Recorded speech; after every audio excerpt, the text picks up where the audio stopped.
예로부터 건강한 치아는 민간에서 말하는 오복 중의 하나로 그만큼 치아가 중요하다는 의미인데요. 하지만 치아를 건강하게 타고나거나 유지하는 일은 생각보다 쉽지 않습니다.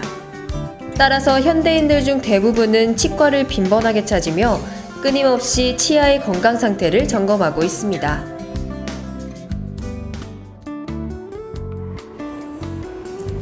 즐거운 치과에서는 치과 치료에 공포를 느끼는 사람들에게 조금 더 편안하고 효율적인 양질의 치료를 제공함으로써 차후에도 받게 될 치과 치료에 대한 긍정적인 심리 상태를 유도하는 병원인데요.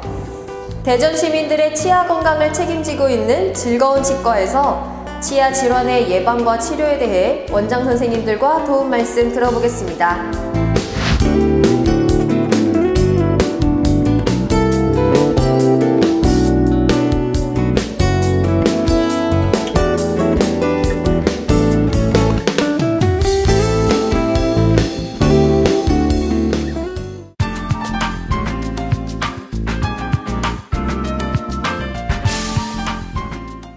즐거운 치과 김기섭 원장님과 이야기 나눠보겠습니다. 원장님 반갑습니다. 안녕하세요. 네, 원장님께서 주로 진료하시는 턱 관절과 부정교합 교정에 대한 자세한 설명 부탁드립니다. 치아나 턱의 배열이 삐뚤어져 저작이나 안무에 이상을 초래하는 것을 부정교합이라고 합니다. 예전에는 생명에 큰 지장이 없어서 치료를 미루거나 포기했었는데요. 요즘은 생활이 좀 더 나아지고 많이 변화함에 따라서 안무의 중요성이 매우 강조되고 있습니다. 정확하지 않은 발음으로 인해서 사회성이 결여되고 심리적 위축 등 여러 가지 이유로 치료 욕구가 매우 증가하고 있는 그런 형편이죠. 제가 시술하는 교정치료는요, 치아의 부정교합이 턱관절의 문제를 불러일으킬 뿐만 아니라 안무와 턱의 비대칭으로 이어져서 얼굴이 삐뚤어지고 더 나아가서 목뼈나 척추뼈, 골격계까지 부조화를 야기할 수 있다는 데서 출발합니다. 즉 치아의 배열을 바르게 배열해 줌으로써 건강한 신체를 갖게 한다는데 그 목적이 있다 하겠습니다. 이러한 부정교합이 몸에 어떤 증상들을 나타내고 있나요? 그리고 치료 시기를 놓쳐서 이미 진행되었거나 후천적인 원인에 의해 나타난 경우에는 어떤 부작용이 있고 또 이를 어떻게 치료해야 할까요? 덧니 등 치아의 배열이 바르지 않고 조기 접촉이나 좌우측 비대칭이 있는 경우 안무의 비대칭뿐만 아니라 턱관절의 길이가 달라지거나 잡음, 또 통증을 나타내기도 합니다. 이는 더 나아가서 원인 모를 잦은 두통이나 어깨 결림, 뒷목 통증을 수반하고요. 척추 측만이 가속되면서 소화장애나 피부질환 등 기타 몸의 여러 증상들이 나타나게 됩니다. 논문에 의하면 어린아이들의 과잉행동장애나 야뇨증, 성적부진도 이와 관련이 있는 것으로 알려져 있습니다. 무턱의 경우에 이왕이면 하악턱을 전방으로 성장시켜서 기도를 열어준다면 더 좋은 치료 결과를 얻을 수 있고요. 주걱턱의 경우 상악골의 성장이 저하된 경우가 많이 있는데 상악골을 조기에 성장시켜준다면 비강도 따라서 성장하여서 코와 관련된 많은 질환들이 좋아지는 것을 발견하게 됩니다. 턱관절에도 디스크가 있어 이를 TMJ라 부른다고 합니다. 입을 벌리려고 하면 관절이 아프거나 턱에서 소리가 나는 경우, 입이 크게 벌어지지 않거나 다물어지지 않는 경우, 치열에 부딪히는 교합에 변화가 생긴 경우에는 치과 검사가 필요하다는데요.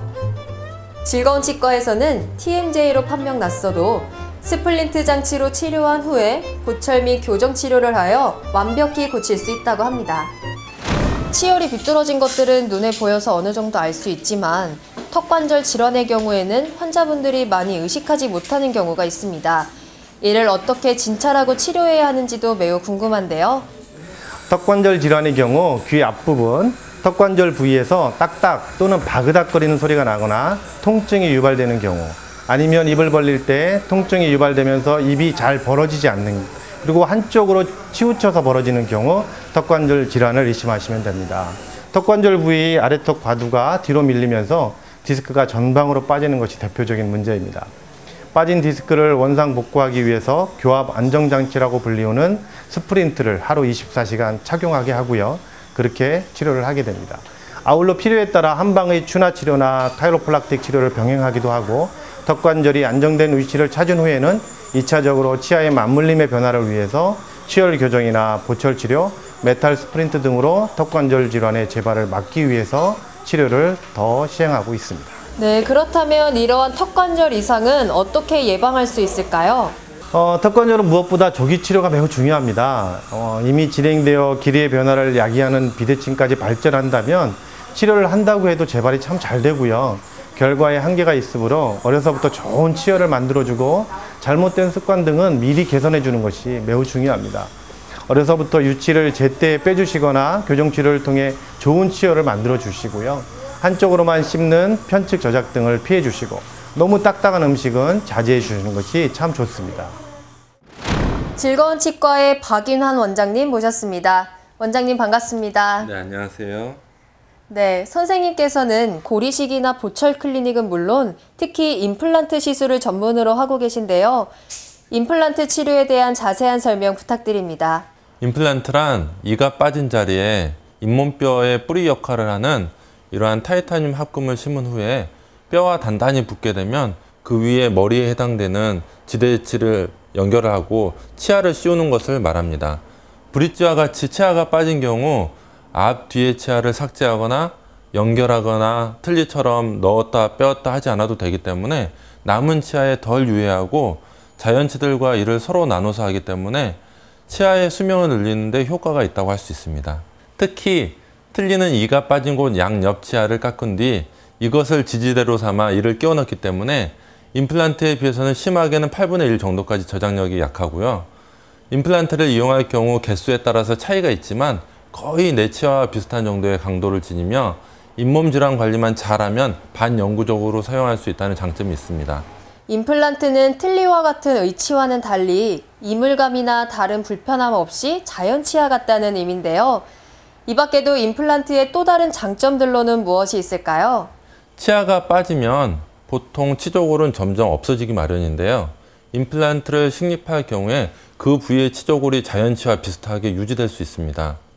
입 모양이나 볼이 홀쭉해진다거나 하는 것을 방지할 수 있어서 심미적으로도 더 우수합니다. 더군다나 주변 자연치들이 해야 하는 일을 대신 나눠서 하기 때문에 임플란트 주위에 있는 치아들의 수명이 훨씬 늘어난다는 장점이 부수적인 것이겠죠. 또한 멀쩡한 인접치를 갈아내야 하는 브릿지와는 달리 소실된 치아 부분에만 치료를 하기 때문에 나중에 문제가 생긴 치아만 치료를 한다면 여러 개를 걸어서 다 벗겨야 하는 브릿지에 비해서 기회비용 또한 감소할 수 있습니다. 잇몸의 상처, 이물감, 답답함, 냄새, 발음장애 등 틀니의 불편함으로부터도 완전히 해방될 수 있습니다. 임플란트는 거의 반영구적인 치아 치료법이라는 의미네요. 그렇지만 임플란트 시술 과정이 일반 치과 치료법보다 복잡하다는 선입견이 있어서 사람들이 치료에 부담을 느끼기도 하는데요. 그러한 불편함을 감수할 수 있도록 임플란트 수술 과정에 대한 자세한 설명 부탁드립니다. 임플란트의 치료 과정은 크게 수술 전 검사와 1차 수술, 2차 수술, 보철물 장착, 유지관리의 단계로 나눌 수 있습니다. 일단 환자분들은 구강검진을 받고 검진 상태에 따라 개개인의 구강 상태에 맞는 치료 계획을 세우죠. 다음으로는 임플란트 수술 전에 이식되는 치아가 건강하게 뿌리박을 수 있도록 잇몸 치료를 먼저 실시합니다. 그리고 임플란트를 치아의 빈 자리에 심게 되죠. 이때 잇몸이나 뼈가 부족한 경우에는 임플란트 식립을 할 때 뼈 이식을 동시에 하게 되는데 과거에는 2가지 수술을 하는데 1년 이상 걸렸지만 요즘은 동시에 진행하기 때문에 치료의 기간이 반으로 단축되었습니다. 치아 미백에서 가장 빈번하게 사용되는 시술이 바로 스케일링일 것입니다. 하지만 스케일링은 치아 미백과 같은 심미적인 효과 외에도 잇몸 질환의 원인을 제거하기 위한 기능적인 필요성으로도 강조되는데요. 치아 표면에 붙어있는 치태, 치석, 니코틴, 색소 등은 잦은 칫솔질로도 없어지지 않을 뿐더러 잇몸 질환의 주요 원인이 되기 때문에 반드시 1년에 1회에서 2회 정도는 정기적으로 치료를 받아야 한다고 합니다. 네, 치아 변색의 원인은 여러 가지가 있습니다. 크게 외인성과 내인성으로 나눌 수 있는데요. 대부분 치아 미백술로 많이 밝아질 수 있습니다. 치아 미백술이란 구체적으로 치아에 붙어있는 이물질을 제거하고 치아색을 밝게 하는 치료를 말하는데요. 먼저 니코틴 및 기타 물질을 제거하는 스케일링으로 잇몸 건강을 회복하는 치료를 선행합니다. 미백에 사용되는 약재는 보통 10에서 15%의 과산화수소를 포함하고 있습니다. 미백제는 착색의 원인이 되는 화학물을 분해하여 밝은 빛을 내도록 해줍니다. 미백 치료는 전문가 미백과 자가 미백으로 크게 나눌 수 있습니다. 전문가 미백은 플라즈마로 미백제가 치아에 빠르게 침투될 수 있도록 도와주고, 자가 미백은 자기 치아에 맞는 틀을 만들어서 미백제를 도포하고 2~3시간 착용함으로써 미백 효과를 높이는 것입니다.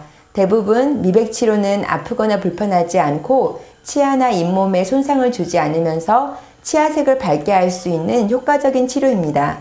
하얗고 가지런히 배열된 깨끗한 치열은 좀 더 나은 인상을 주는 데 도움이 됩니다.